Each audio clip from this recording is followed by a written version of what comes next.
Hello and welcome back to Bubble Talks, the show for high school and college students. I'm your host Jennifer. Today my team and I will be addressing underage drinking through real-life storytelling situations and understanding the consequences that can happen to you or your peers. Here we have Jessica Chow explain the risk factors of underage drinking. When I was in high school, underage drinking was the casual way people socialize and get together. If you were invited to parties and you didn't drink, you would not be invited again. I never met someone who turned down a drink at that time. At that age, I did not know the risk factors of underage drinking. I knew drinking was terrible, but so was everything else. Using the microwave is terrible, sleeping late is bad, drinking coffee can be harmful, and eating carbohydrates cause weight gain. I did not care much about the wrong things for my health since everything can put me at risk. Soon, I found myself going to the hospital more often for ulcers. I can tell you now, you do not want to feel that type of pain. It hurts to drink, eat, move, poop, all while your head is spinning and your upper stomach is twisting your inside. Not to mention how expensive a visit to the ER is. My peers said it was because the food I ate was too spicy, but the first thing my doctor said was smoking and drinking are some of the main contributors to ulcers at my age. However, all my friends were drinking, and they did not have ulcers, so I simply ignored the doctor's recommendations. When the ulcers became more frequent, I started becoming afraid of the pain. When I started drinking less, my ulcers came less often. In the Bay Area, it is too easy for minors to have access to alcohol. Teenagers who start drinking at the age of 15 are more likely to become long-term drinkers or problem drinkers. About 1 in 5 teenagers have accidents after drinking and get in trouble with the law. Over a more extended period, alcohol can start to damage your brain cells. As a student, drinking can soon make you unmotivated for school, work, and regular day-to-day responsibilities that students used to perform. Drinking too much alcohol at one sitting can cause alcohol poisoning. In general, alcohol irritates your digestive system. It's terrible for you. No, it's horrible for you. Today, I want to talk about 7 systems in your body that alcohol will work to destroy. Since alcohol attacks the immune system, heavy drinkers are more likely to develop tuberculosis and numerous forms of cancer. Alcohol attacks the skeletal system by blocking new bone production, making muscles more likely to weaken or cramp. Alcohol attacks the reproductive system by causing erectile dysfunction in men and infertility in women. Next, alcohol can cause trouble for your heart, such as irregular heartbeat, high blood pressure, stroke, or heart attack. Alcohol attacks the digestive system by making it difficult for our intestines to control bacteria and absorb nutrients. Because alcohol attacks our central nervous system, it inhibits our ability to speak, which is why we black out. Lastly, alcohol attacks our excretory system, which is the part of the body that removes waste products. Alcohol hurts the liver, which is for our body to break down harmful substances in our body. The liver is a small organ located on our ribcage, and it helps our body digest food and gets rid of toxic substances. We need our body to fully live, and without good health, you cannot do the things you love to do. If you must drink, it is better to wait until you are of age, but still control your alcohol intake. There is a reason why we cannot drink until we turn 21. The bottom line is, alcohol is very bad for your health, and underage drinking increases all of these risks. I hope you all consider these factors before you take another 3 shots. I always go by my favorite motto, health is wealth. Thank you for listening. Thank you, Jessica. That was very informative. I believe that students should understand the health consequences that can occur if they decide to drink alcohol. Next, I will be starting my segment with Kevin Nguyen about a personal story on how underage drinking affected his entire life after one little decision. Hello, and welcome to this segment of the podcast with Jennifer Lee. As we grow up, we are influenced by our friends and may experience peer pressure to experiment with new substances while being underage. According to the CDC, about 61% of students say their friends peer pressure them to experience alcohol while underage. As I have experienced this, I wanted to bring up my part of this story. I remember going to a high school party with my best friends, and we were all excited because we wanted to drink for the first time. When we got there, my friend started to excessively drink, and I remember trying to hold her back, but she became very aggressive and would just push me away. Since I was also drinking, I didn't have the self-control to control her, and I thought it was best to leave her alone. I came back to check up on her, and I found her laying on the ground on the bathroom floor. I quickly sobered up and held her up against my chest to make sure she was okay. She ended up throwing up all over me, and I was just shocked at that point. While this was happening, my other friend ended up having an anxiety attack from past trauma with throw up, and it was stressing me that everything was happening at once. She ended up leaving early because she couldn't handle the stench and sound of her throat. I felt like crying, and at this point, I had to step up and take care of my friends first. After everyone was settled down sleeping, I laid there and knew that I couldn't drink again. Today, I have Kevin Nguyen as a guest to share his story about underage drinking and how it resulted in him being in the hospital for 7 days. Hi, my name is Kevin Nguyen, and Jennifer has brought me on her podcast today to talk about my experiences of underage drinking and how it severely impacted my life. In January of 2018, I was invited to a senior house party, and I was like, okay, let's just go. And I decided to pick up my friends, and we decided to slide there together. At the function, there was a bunch of people drinking, smoking, and doing any illegal stuff you can see or think of. Me and my friends, we decided to challenge each other to see who could drink the most amount of shots, and it got to a certain point where I couldn't see or walk straight. I don't quite remember how many shots I took, but it was probably in the double digits. We suddenly got a phone call from my friend's mom telling him to get back home immediately, and because I was the only one with a license, I was forced to drive him back as soon as possible.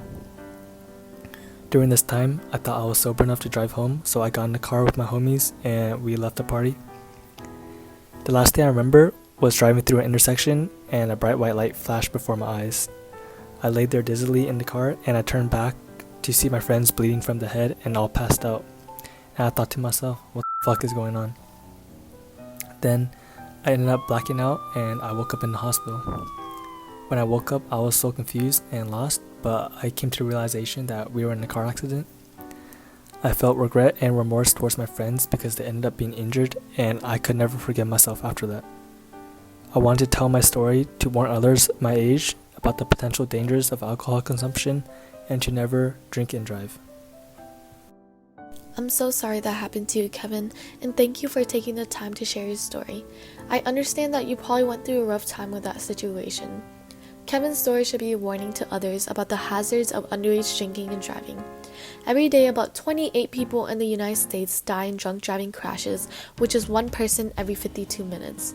Having a DUI can permanently affect your life, such as having a felony on your record, license suspension, being on probation, jail time, and paying fines. Please remember to think about how this can affect your life and others around you. Before stepping into the car, take a step back and understand the potential consequences that can occur. Thank you for listening, and I will be passing it on to the next podcast. Now that you heard my part of the story, I'm going to be passing it on to Michelle, who will be conducting an interview with Stacy about their experiences with drinking before COVID and how it has changed during the pandemic. My name is Michelle, and today we'll be discussing underage drinking and COVID-19 with my friend Stacy. She's a college student majoring in theater and has recently turned 21 during quarantine. She will share how COVID-19 has affected alcohol consumption and a personal story about underage drinking. Hi Stacy, thanks so much for joining us. Thank you so much for having me. So, in your personal experience, did your drinking habits change during quarantine? Yeah, so my drinking habits definitely changed during quarantine. I used to be involved with underage drinking before COVID because drinking was a very social thing. There was this time where I was an 18-year-old college freshman and I went to my first sorority house party with my friends who were underage at the time. My friends and I didn't know of any other way to get alcohol, so we saw that they had alcohol there and it kind of intrigued us. We didn't consider how drunk we could get and we just began to drink because everyone else was drinking and we wanted to fit in. I didn't understand what alcohol could do to you at that time. I was also mixing different kinds of alcohol, dark liquor and clear liquor. Not a good thing. I don't recommend them, by the way. I didn't really eat much beforehand and I wasn't hydrated. By the end of the night, I was not feeling well at all. I was too, pardon my language, but I was too up to even recognize anyone to call for help. So I rushed over to the bathroom and started kind of yakking before I could even reach the toilet. It was a hot mess. Yeah, like I said again, I was just too drunk to clean up, and then I could hear a line forming outside of the bathroom. I locked myself in the bathroom and I kind of kept calling my friends on my phone until one of them finally picked up. They came over and they helped me clean it up, and it was such a bad experience. I was so embarrassed. Now that I'm 21, I find myself drinking less because I'm already kind of experienced with everything beforehand. Yeah, that also reminds me of a similar experience that I faced. So when I was 17 years old, right out of high school, my friends and I were hanging out at one of their houses, and one of my friends bought a water bottle, and it was filled with like Kirkland vodka that she took from her mom, and we wanted to have fun, so we were just drinking the vodka, and we couldn't drive at the time. Keep that in mind. So my friend's mom had to take us home, and I was not feeling well, so I had to ask her to pull over on the side of the road on the way home so I could throw up. And I think she knew that we drank because like you can smell it. And she scolded the out of us, but she never told our parents because she knew that we learned from our experience. And from that day, I kind of realized that I'm not big on drinking, so my drinking habits have kind of stayed the same from before and after COVID. And so moving on to the next question, do you think that underage drinking has gotten better or worse because of COVID and the quarantine? To be honest with you, I think it has gotten worse. The youth has been stuck at home for over, I think, a year now, and it's kind of tough to go out and have fun just because they might consider their safety. So I think they've been looking for like different outlets to have fun and relieve stress. So a lot of them do turn to alcohol. Okay. And so, do you think that COVID-19 has made it easier or harder for minors to obtain alcohol? I think it has gotten easier to obtain alcohol. Like if they live at home with their parents, they could easily just sneak like drinks from their parents' stash, or they might have siblings, relatives, friends who can just get them for them. Yeah, I agree with that. I also wanted to add that maybe the mask regulation has also made it easier for youth to get alcohol because it just hides their face. Like they could use a friend's ID and just pass it off as themselves because I know at some places they don't really check to match the ID to the face. And so I wanted to read some statistics about college students' drinking habits before and after COVID 19. In a 2020 study conducted on 312 emerging adults, they found that a total number of drinks consumed per week decreased for students who moved from home due to campus closures. So from drinking 13.9 to 8.5 drinks per week, and the total number of drinks consumed per week stayed about the same for students who lived with their peers, from 10.6 drinks per week before the closures and 11 drinks per week after the closures. And for students who continued to live at home for both before and after COVID-19 campus closures, a total number of drinks per week increased significantly, going from 6.7 weekly drinks before closures to 9.4 weekly drinks after closures. And to wrap up this segment, what are some solutions you have for minors who want to underage drink? Don't do it. Just wait until you are of age to start drinking. I'm gonna be honest, there are a lot more cons than pros. When it comes to underage drinking, it can affect, academic performances, memory problems, and even alcohol poisoning. Thank you so much for your time and words of wisdom, Stacy. Thank you again for having me. Thank you, Michelle and Stacy. It definitely feels more real hearing from your experience. I did not know minors had more access to alcohol during quarantine. I really appreciate your advice on waiting until they are 21 to start drinking. Now we will be transitioning to Jackie, talking about his own experience in middle school with underage drinking and how he fell into peer pressure from his family members.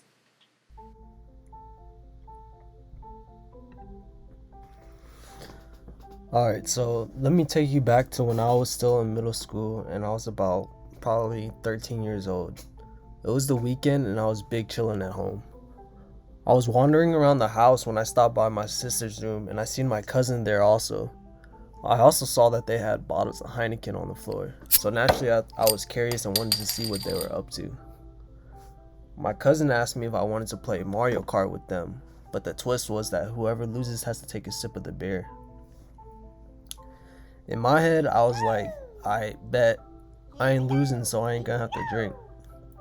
Look, let me tell you first, I don't know why my family drinks this stuff, but when I took that first sip and that first drop of Heineken touched my tongue, I was ready to spit it right back out. Blech. I'm like, what the heck? They really drink this stuff voluntarily?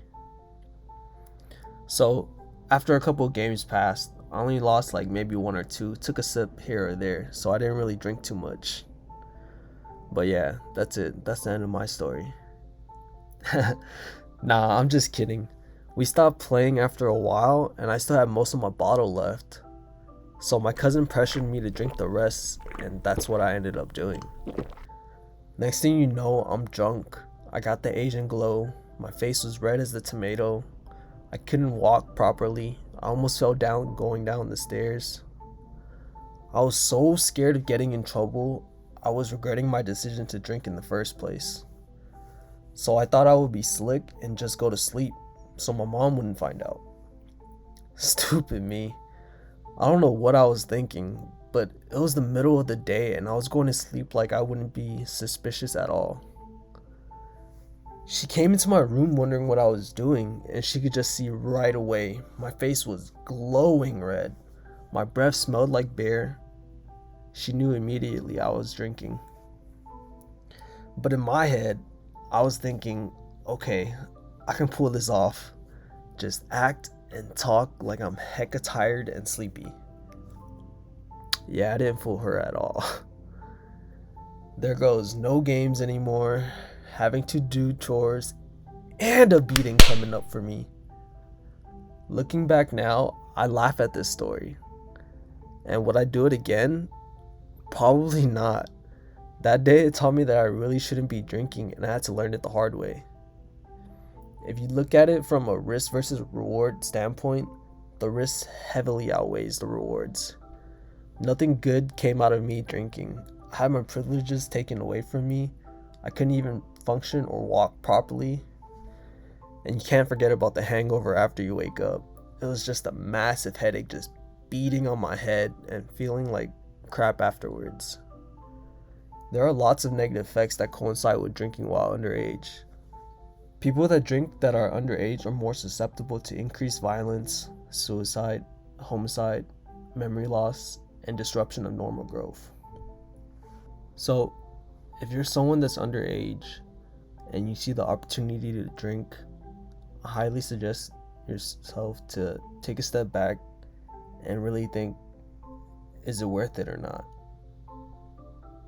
Thank you for listening. Thank you, Jackie, for sharing your personal story.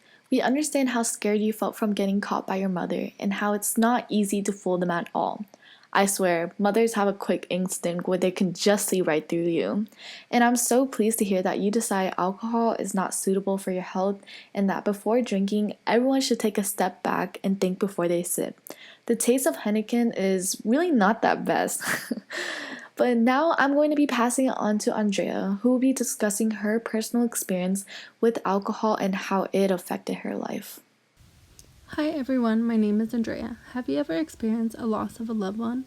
I would like to touch base on some relevant issues surrounding the harmful effects of underage drinking. So come with me on a journey where I will talk about my personal experiences of underage drinking and my current stance on drinking now that I have been of age for several years.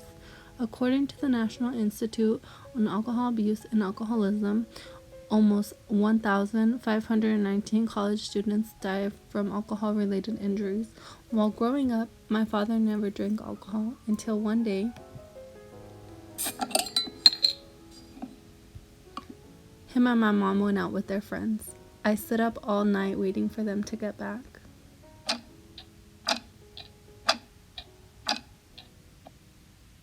Finally, I started to see my parents walking up the front door. Then I started to see my dad hunch over before he could make it, and he began to vomit.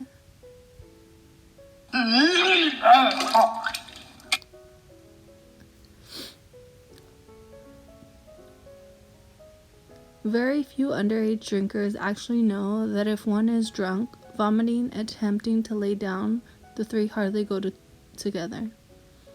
The person that is vomiting can actually choke and die from their own vomit while laying down, so that night we looked after him.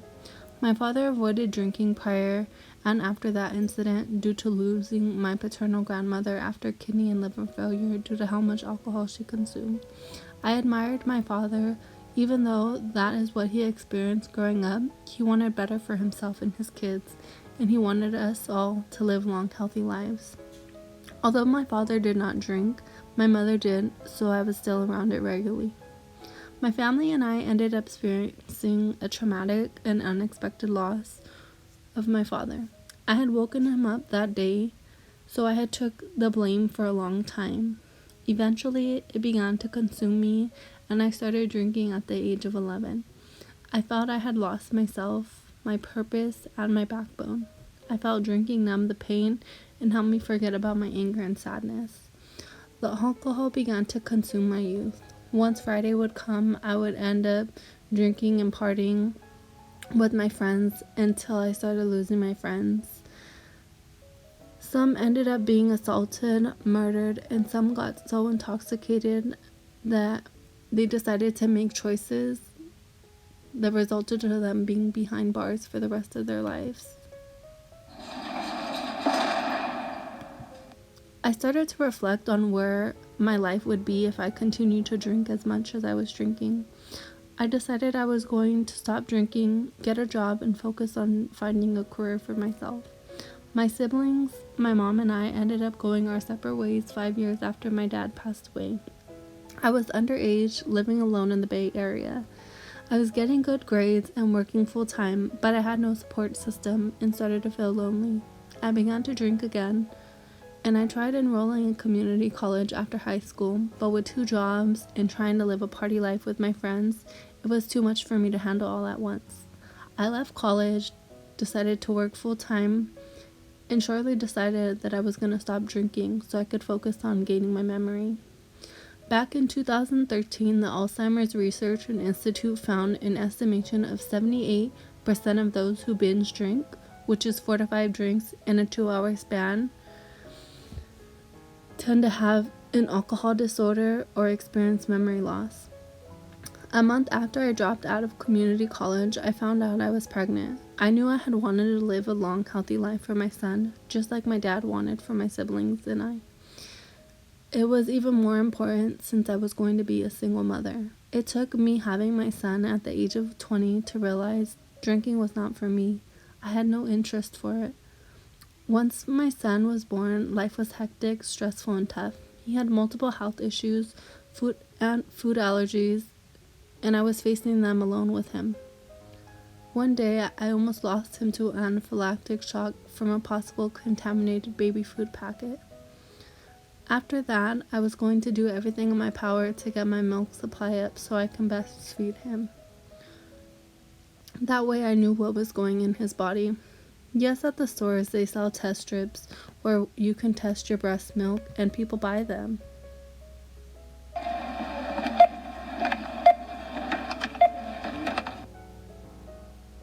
I'm not saying it's wrong to buy these alcohol strips, but I did not see myself trusting in a strip with my son's life. A few years have passed now, and I'm well over the age to drink. I'm not breastfeeding, but I just now have no urge or care to drink, and definitely not binge drink. Instead, I have a career, a healthy child, 2 A degrees, and I'm working on my bachelor's degree. And I just might surprise myself and get a master's. Last year in 2020, once the pandemic started, many began to drink more. But I only had about 2 drinks and one I didn't even finish.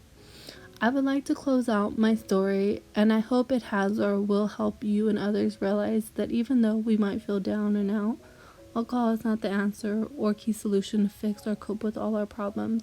We can focus on our academic success, find a career, and find happiness. Thank you for listening. After hearing Andrea's story, it was very touching, and I'm delighted to hear that you overcame your obstacles. For the listeners, this should be taken into account because you need to realize that your actions can affect others and can completely change your life. I want to bring up that you don't need to rely on alcohol to cope, and there are many people around to support you. Finally, we have our last segment with Ilona. Hello everyone, my name is Alona and I will be interviewing a girl who is 21 years old. Her name is Veronica and she will tell us what it was like for her sobriety process. As we know, alcohol can really affect your body and at a young age it could harm you even more. Drinking at a young age can cause serious health problems and can affect your social life. So Veronica could tell us a bit about her social life and what had caused her to stop drinking at a young age when she was underage drinking. Now let's get into the interview. So Veronica, please tell me, what do you think about sobriety?